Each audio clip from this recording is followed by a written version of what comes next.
This program is brought to you by generous donations from the community and sponsored by Stifel Financial.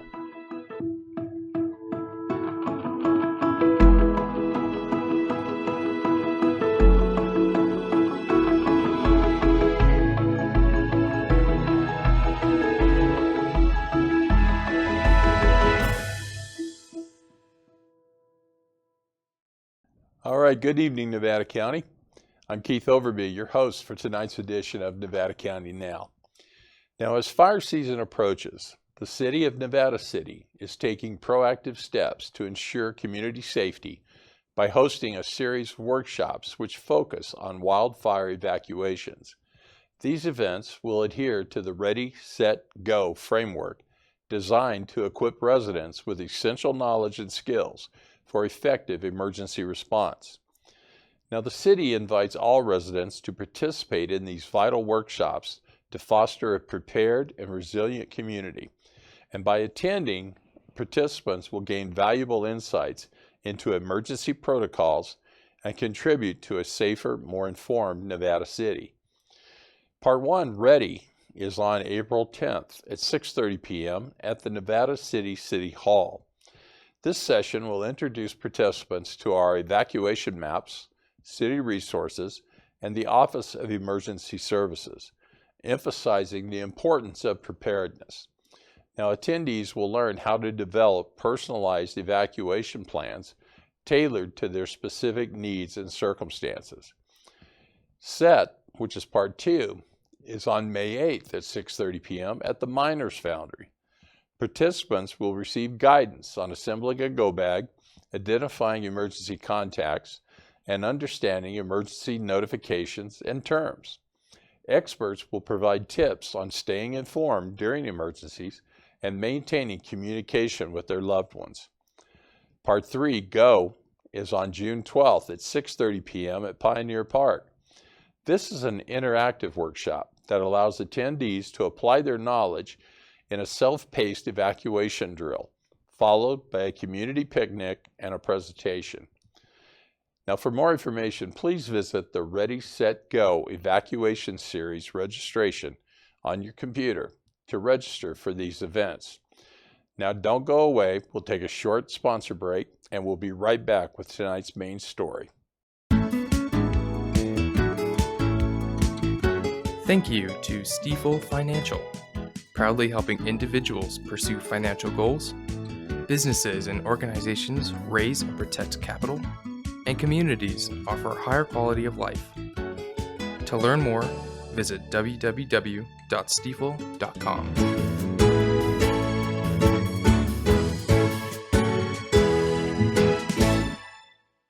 All right, welcome back, everybody.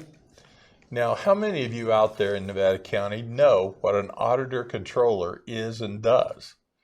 Do many of you even know who the Auditor-Controller is? Now, we hear all the time about our various fees and taxes that are due to be paid and by the county tax collector.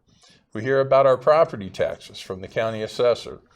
And of course, we hear news releases from our county sheriff and members of our Board of Supervisors. But how often do you hear a news report from the Nevada County Auditor-Controller? Now, Nevada County's website notes that the Auditor-Controller is the chief accounting officer of the county. Duties are performed under legal authority of the California Government Code, specifically sections 26,800 through 26,900. The Auditor-Controller is an elected official that is responsible for providing a broad range of financial accounting and auditing services to all county departments, agencies, and special districts within Nevada County whose funds are kept in the county treasury. Okay, now let's go a little deeper into this with our guest today, who's Nevada County Auditor-Controller Gina Will, as we try to find out what she does, who she is, and how she came to hold this position in Nevada County. So Gina, thank you very much for being here. Oh, it's a pleasure. Appreciate it. Glad to have you here. Thank you. It's a pleasure to be here. So anyway, you're like the elected officials. You're like the mystery person of elected officials, because most elected officials are out there putting their face on the camera as much as they can. And I guess if you could start out, maybe give me a little idea what a Auditor-Controller does. Now, my only experience with the Auditor-Controller is when I was on the grand jury. I saw my check for the little stipend we got came from the Auditor-Controller. So I assume that's one thing. You must make the payroll for the county. So is there just feel free to tell me exactly Sure. what you do. Sure. So the Auditor-Controller's office is responsible for 4 main functional areas of county finances, essentially. So we do prepare accounts payable, not only for all county departments, but also for many of the special districts in our county. We do process payroll for all county employees, so that includes obviously not only payroll, but the benefits involved and the reporting requirements for payroll. Okay. We have a team that works very closely with both the assessor and the tax collector's office on property tax administration.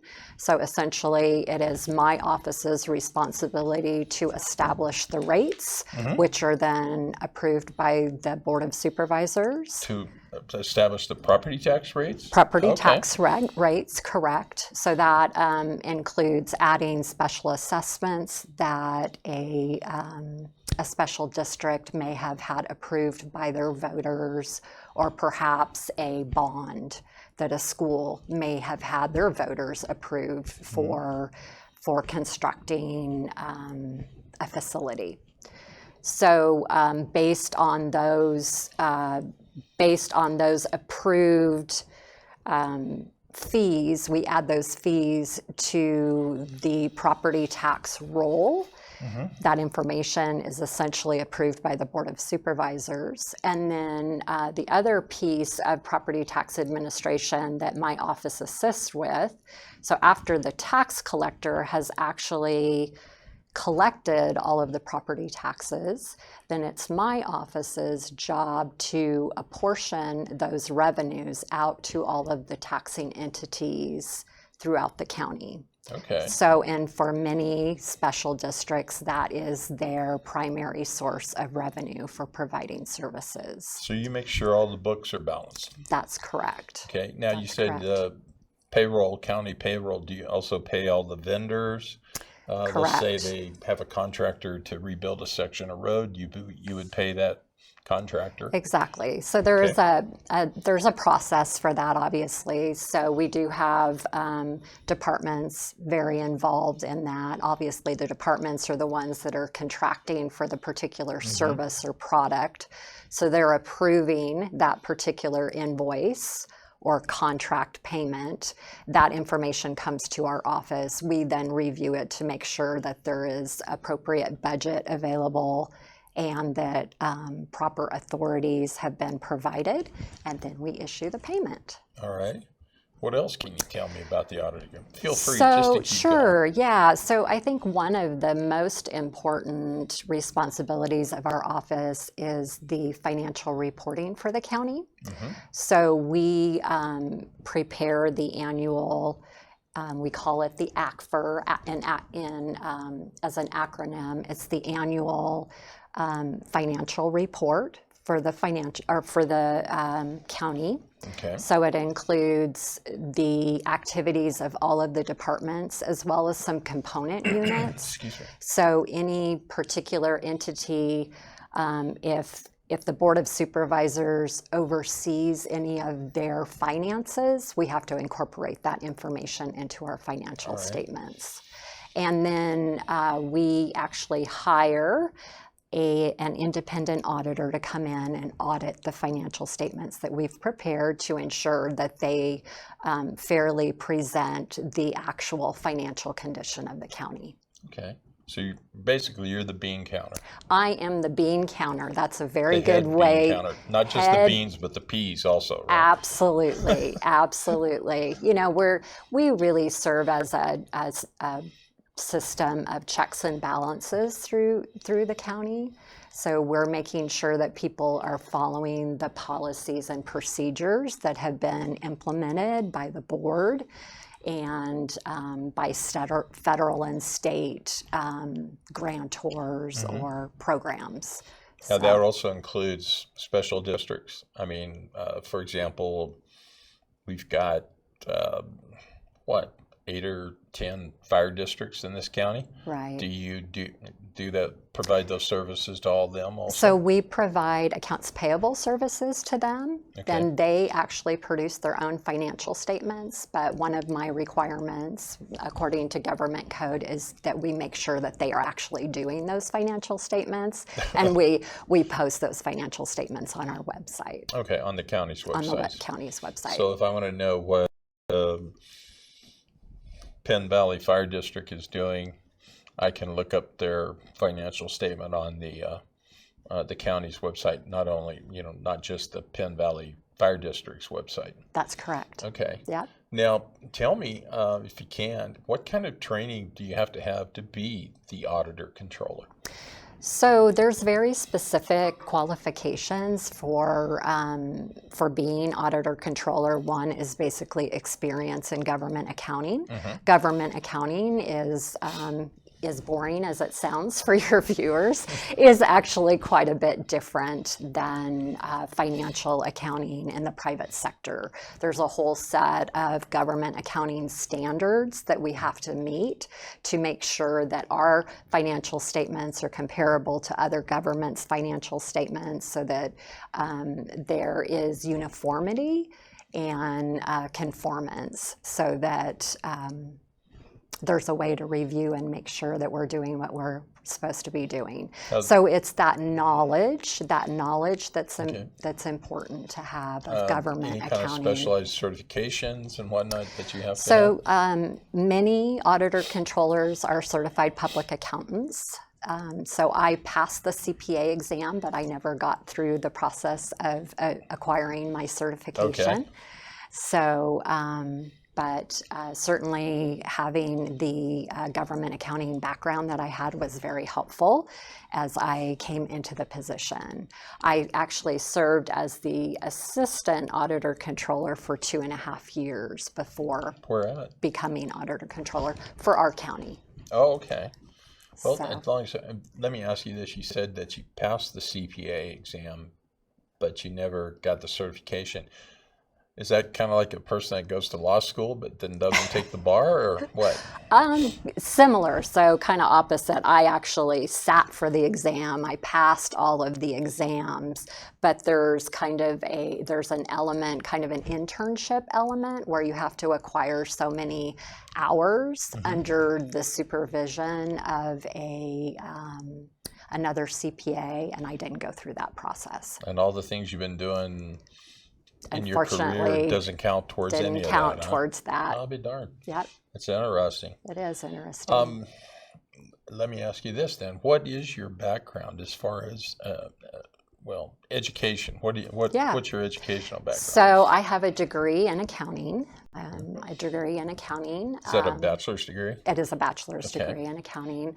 Fresh out of college, I actually became the CFO, Chief Financial Officer, for a consulting and lobbying firm in Sacramento that assisted public schools in acquiring funding that they needed, assisting them with various management responsibilities. So I did that for 13 years. So that was certainly very helpful. And then at that point, I transitioned to government accounting. I was the finance director for the town of Paradise for 12 years. Okay. And so obviously learned a great deal about government accounting requirements and responsibilities through that process. I started with the town of Paradise in 2008, right as the recession was starting. So there was quite a bit of work to do in righting the ship and making sure that we could continue to provide services based on a declining revenue Just trying stream. to keep the wheels on. Exactly. So I learned a lot through that process, working with leadership as well as employees, just to provide the best services that we could provide for our community. Okay. So I actually went through the campfire of 2018, assisted the town of Paradise in their recovery in acquiring grants. You were still in Paradise at the time of the fire. I was. So went through that. I know that we spoke before. You were one of the fortunate people that did not lose your home. Yes, I was very fortunate. We lived about 3 miles out of town limits. So by the time the fire actually reached our neighborhood, there was a wonderful fire team from Tehama County that had an engine parked in our neighborhood, and they saved about 40 homes in our neighborhood. It's outstanding. So, yeah. I'm glad for you. Thank you. Very much so. Thank you. I actually happen to have neighbors who lost their fire in Paradise and came and now live here in Grass Valley, and there's some other folks too around town that have relocated here. So when did you come to Nevada County? So we came to Nevada County in 2020. What made you do that? We stayed after the campfire a couple years. I actually was raised in the city of Auburn. Okay. And so, grew up in Auburn, was raised here.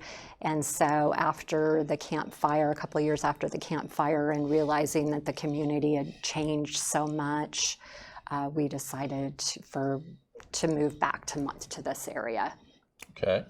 And so you moved back to looking for a place. You landed in Nevada County. Correct. And how did you come to? Well, let's. They want us to take a commercial here now, so let's do that, and then we'll come back and talk about how you found Nevada County Auditor-Controller to work for. How's that? Sounds great. All right, we'll be right back, everybody.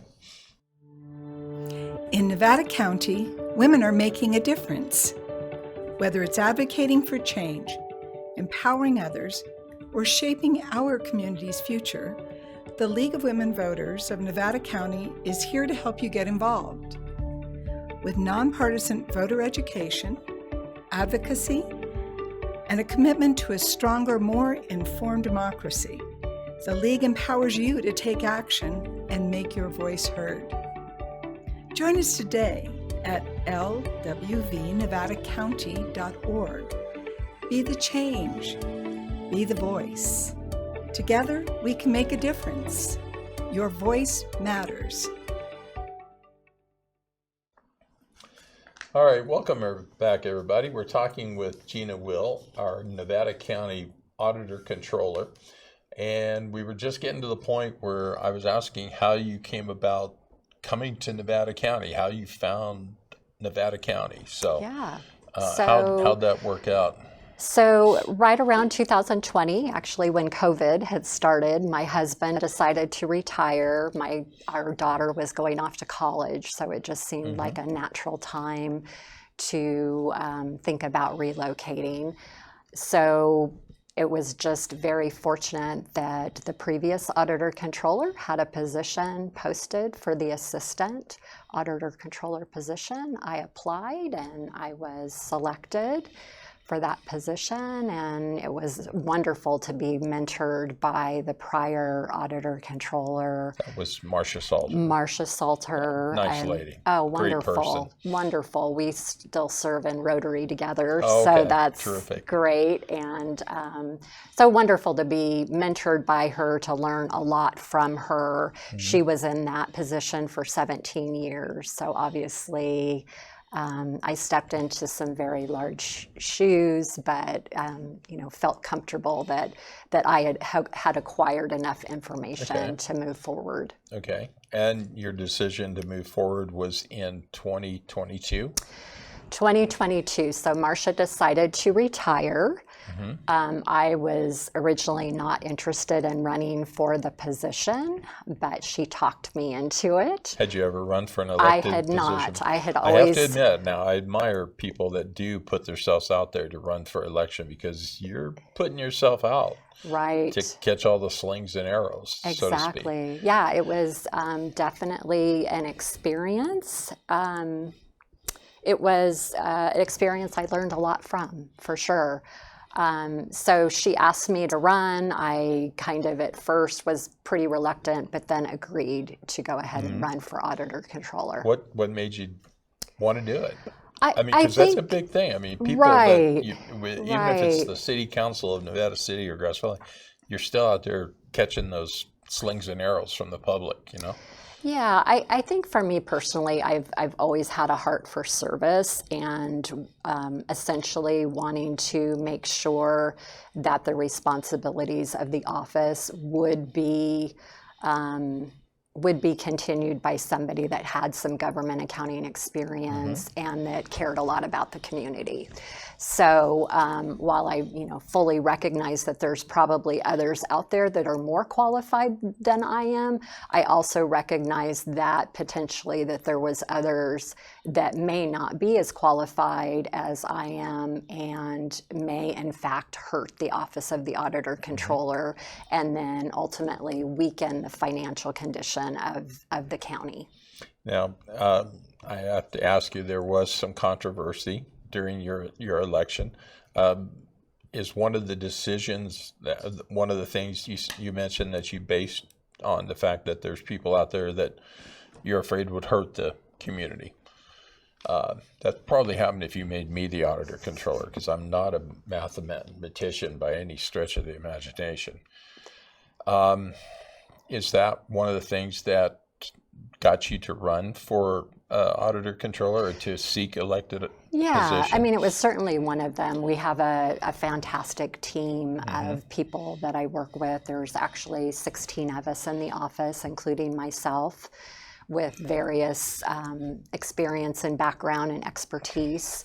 And I think I just recognized that with somebody that wasn't qualified that came in, we'd risk losing a lot of people, and also just having somebody that just really didn't understand their requirements. Now, you mentioned Ms. Salter encouraged you. Were there other people here in the county that encouraged you? And who were those people? Kind of indirectly. I certainly spoke to many of the board members, and I had the support of the Board of Supervisors at the time, and Allison Lehman, the county CEO at the time. I mean, they were very careful in that, that the Office of the Auditor-Controller is an independent office, and we wanted to be careful we weren't blurring lines there. That's part of the checks and balances that work so well in county government, is that I'm not, I don't report to the Board of Supervisors, nor do I report to the CEO.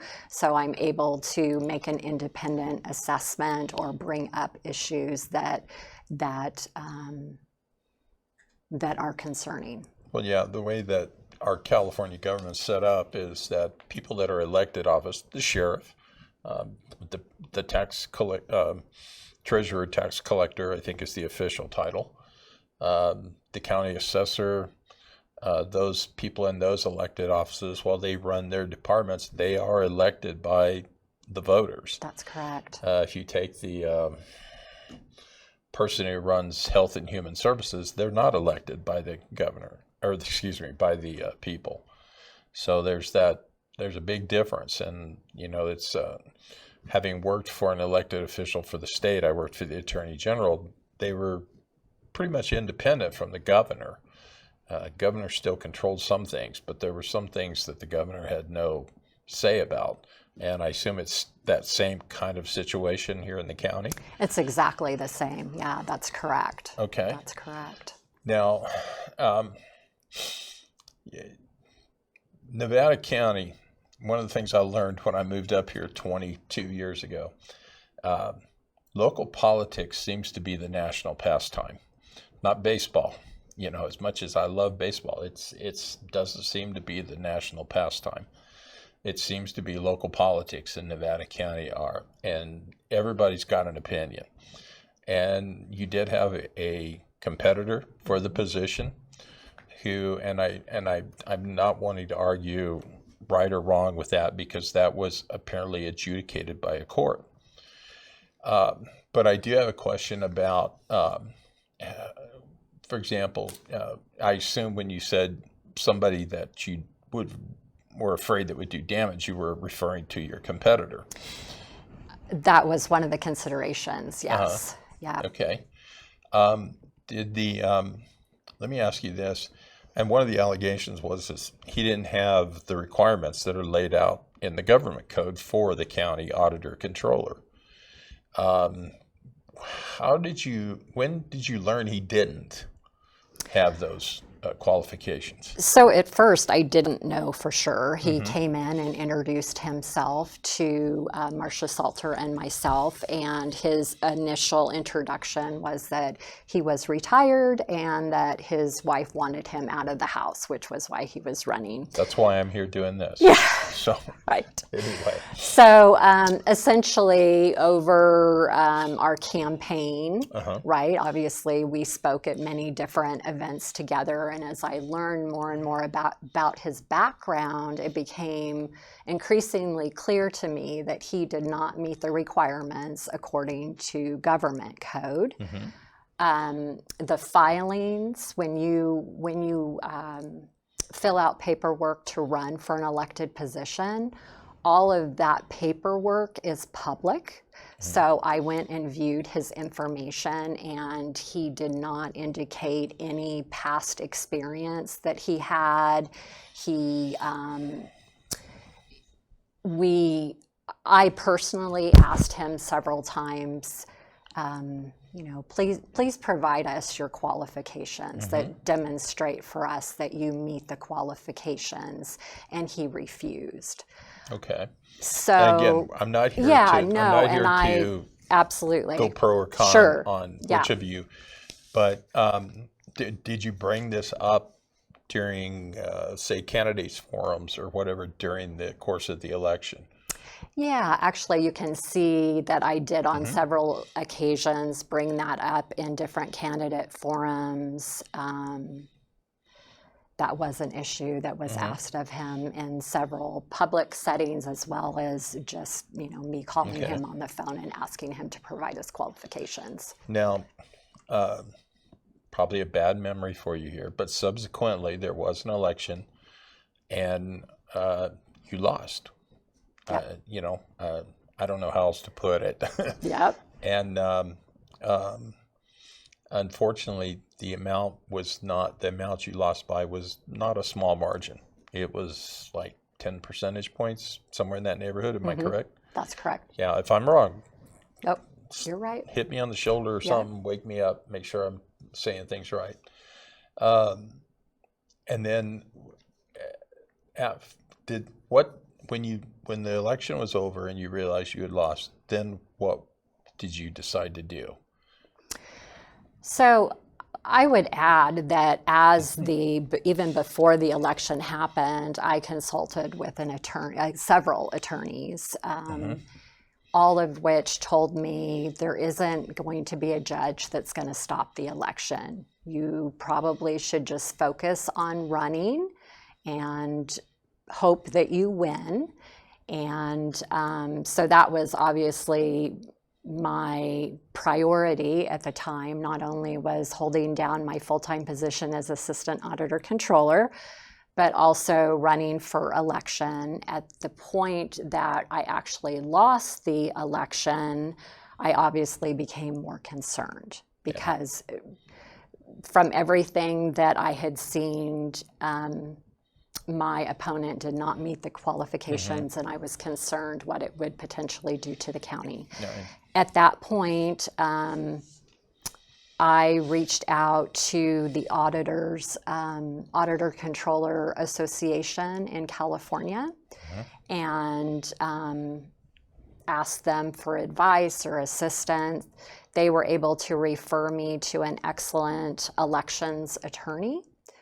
and named James Sutton. He actually took my case. And as you mentioned, kind of the rest is history in terms of, unfortunately, we tried to ask Mr. Tribble to step aside based on deposition and information that we were able to acquire that, he did not meet the qualifications. Now, let me slow you down a little bit. Sure. I just want to go back and make sure. Did you contact the elections office here regarding this issue and say, hey, something's wrong here?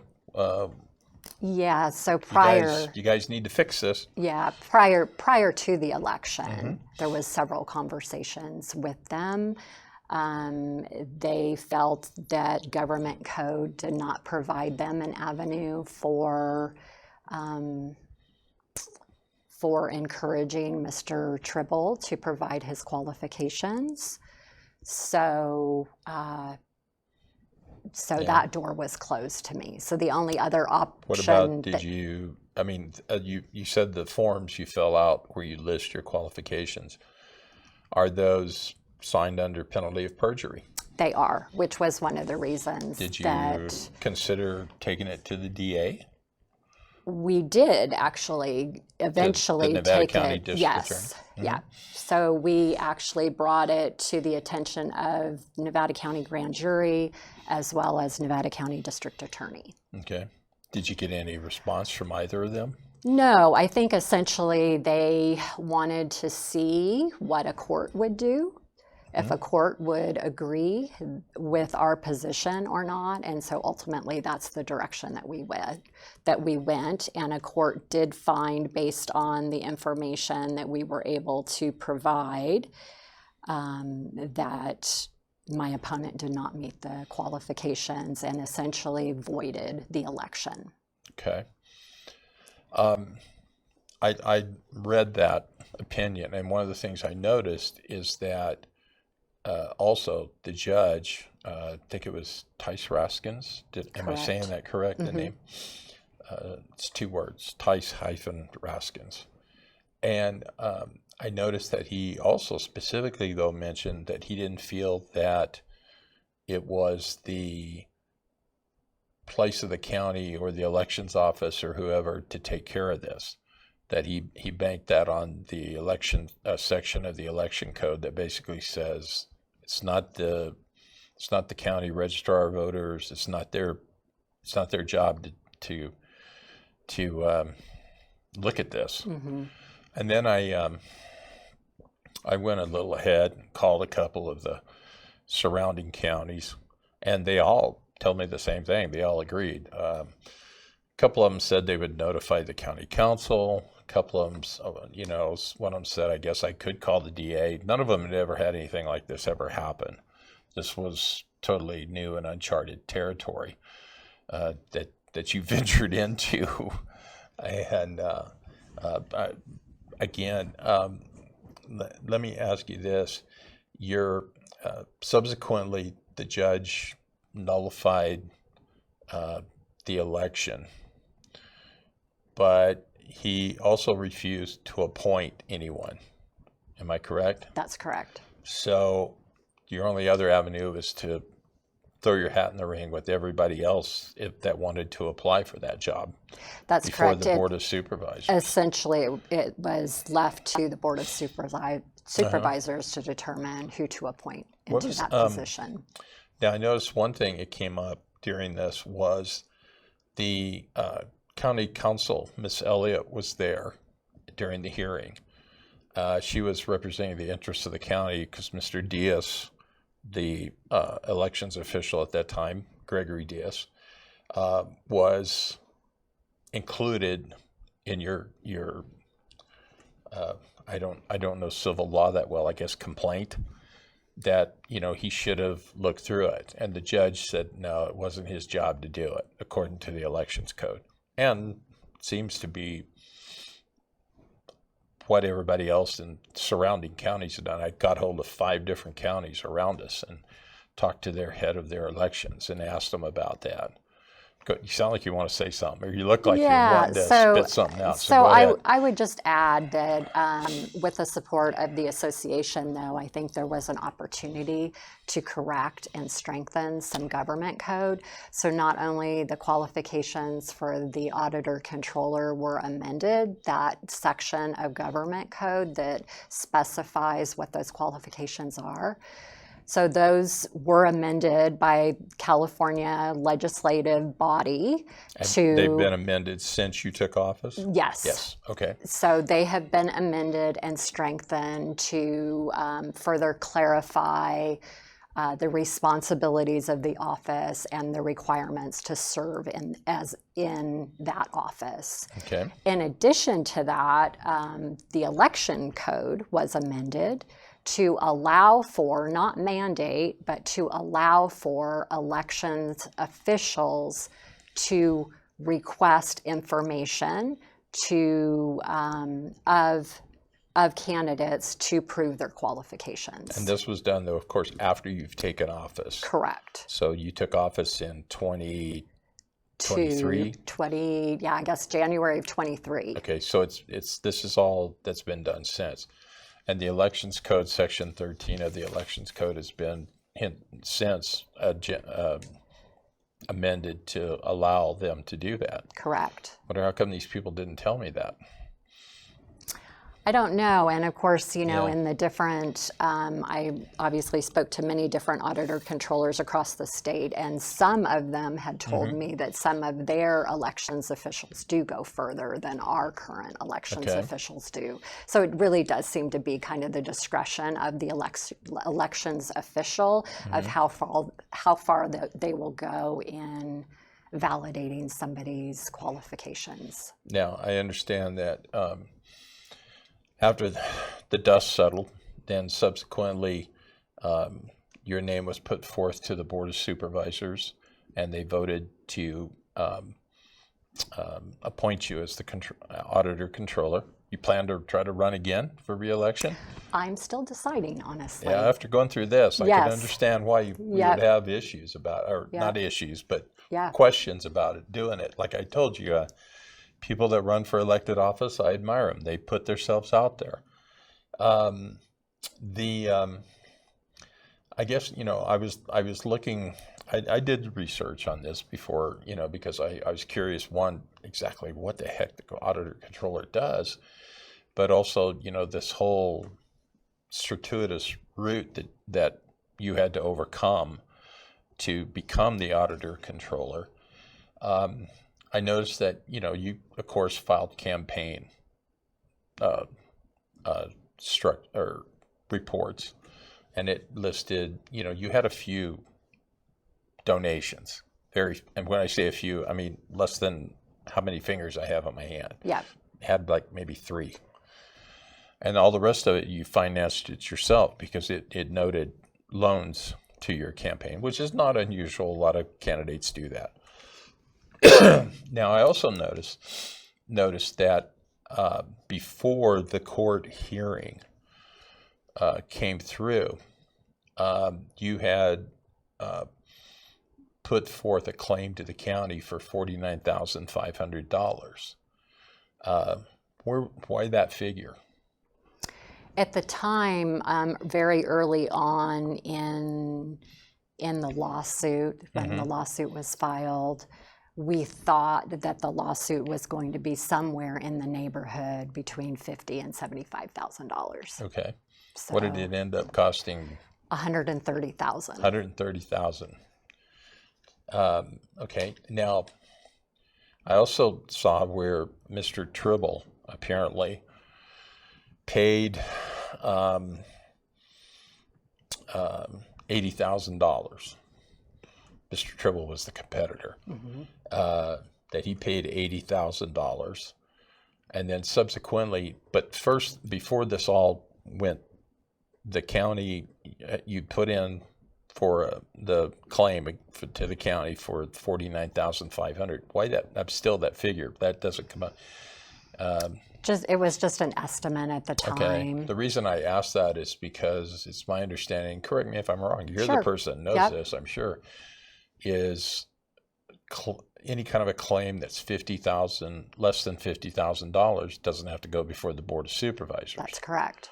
So 49,500 wouldn't have had to, is there a particular reason that you didn't want it to go to the Board of Supervisors? No, and in fact, when the county did, I ultimately did get a settlement from the county, and that settlement was approved by the Board of Supervisors, even though it was $50,000. But I noticed that $80,000, Mr. Tribble, on your campaign reports, and you note that $80,000 went to Mr. Sutton.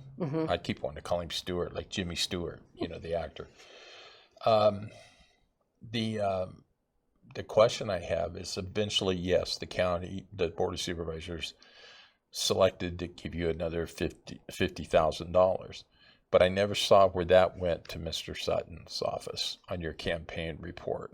Yeah, because I had already paid Mr. Sutton at that point. Okay. So and what I saw was the money went to your campaign, paid back your loans with interest.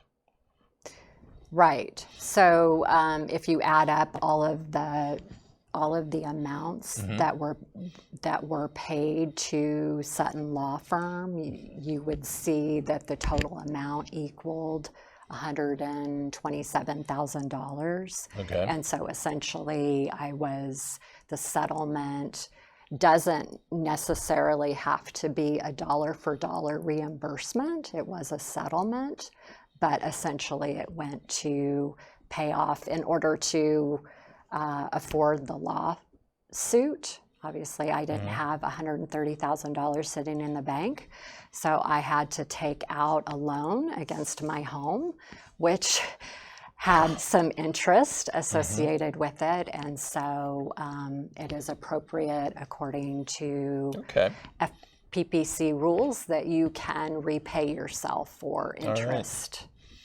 All right. Yep. Okay. I was just curious about that. Was that,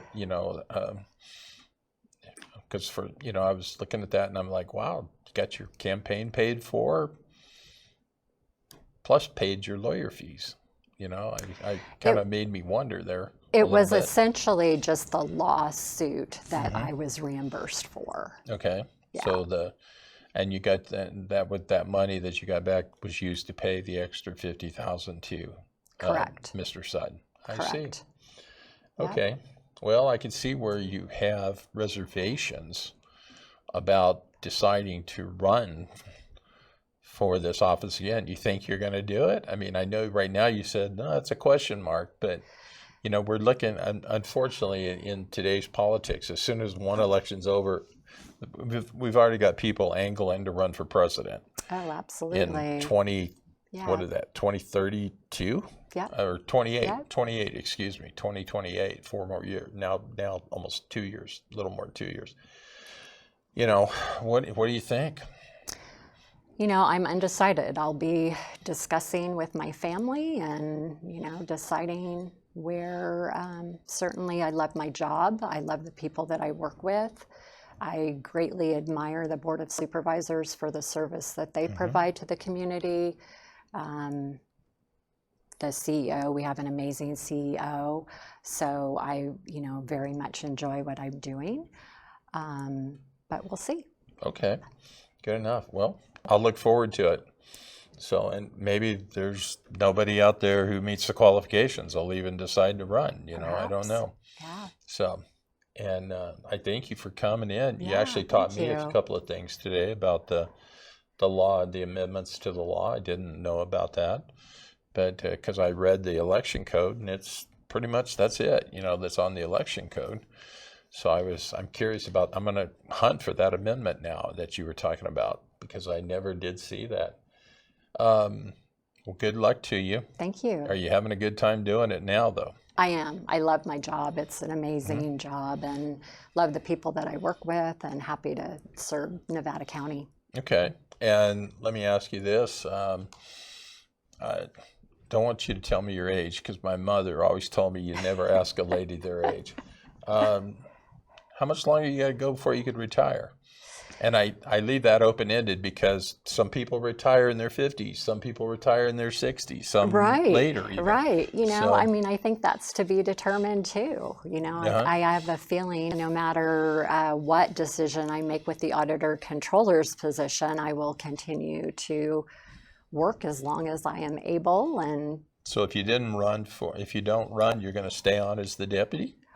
not necessarily, but there's certainly other opportunities Okay. that I could explore. So we'll see. I mean, there's just so much that I haven't even, I feel like, as you said, everything goes so quickly. Oh, It's in this day amazing. and age, It's amazing social to media believe and whatnot, that it's- it's been, you know, essentially 2 years already, but I feel like I'm just kind of settling into the role and now needing to start making well, you need, decisions like, about as the next term. As the joke goes, you need a year to find your way to the bathroom. Right. You know? I mean, Right. to know the layout of the lay of the land, as they say. Yeah. So, well, anyway, congratulations on Thank your you. appointment. Thank you. Congratulations on doing your job here. And I appreciate you taking the time. That was some hard questions you had to answer there. And I appreciate you doing it. Great. So, Well, thank you. okay. All right, folks. That's about it. We thank you for watching this edition of Nevada County Now.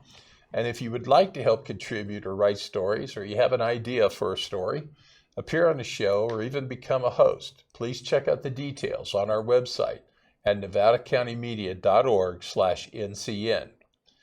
This program is local news and information brought to you by locals. Now, remember to stay safe, take care of each other, and get out there to explore all this community has to offer. All right, good night now.